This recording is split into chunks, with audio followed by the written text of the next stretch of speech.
Welcome to WGNO News. I'm Susan Rosejen. And I'm Kurt Sprang. Hurricane Katrina struck New Orleans 17 years ago today. Then the levees broke. Some of the worst flooding was in the lower Ninth Ward, and it's one of the areas that struggled to recover. Moving New Orleans Forward anchor LBJ shows us today's Katrina remembrance there. LB. Yeah, Susie and Kurt, this community has been devastated before. In fact, the folks of the lower Ninth Ward recovered after Hurricane Betsy in the 60s, but Katrina was almost a knockout punch. Their recovery creeps along, but residents vow to never forget the people in the neighborhoods that once thrived there.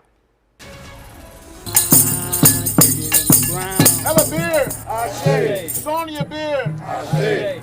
A traditional African ceremony of calling the ancestors and those that were lost was a part of the remembrance during the 17th annual Katrina Memorial in the lower Ninth Ward. This day means to me is honoring my aunt, Joyce Green, who perished on a rooftop on Tennessee Street, along with her great-grandbaby. Joyce Green's name was among dozens posted on the signs near the levee breach. And while some of the residents of the Ninth Ward were able to leave, many faced a tough time getting back to a community they no longer recognized.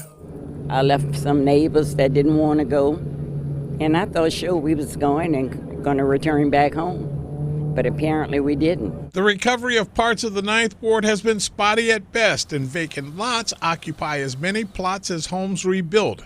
But this is a proud community. And if you look at what Katrina did, just to see that this neighborhood still survives and it still exists, man, I'm proud to be from this community.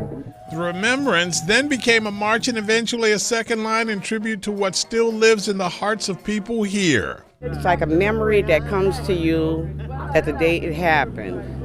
And while this commemoration is a tribute, some also see it as a call to action.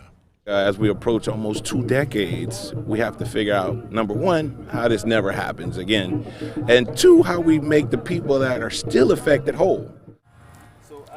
So today's commemoration ended with a concert at the Hunters Field at Claiborne and St. Bernard, and there were a bunch of folks out there. You know, the resilience of those folks. Yeah. To just keep trying, even when their neighbors sometimes couldn't come back, couldn't rebuild. That's exactly right.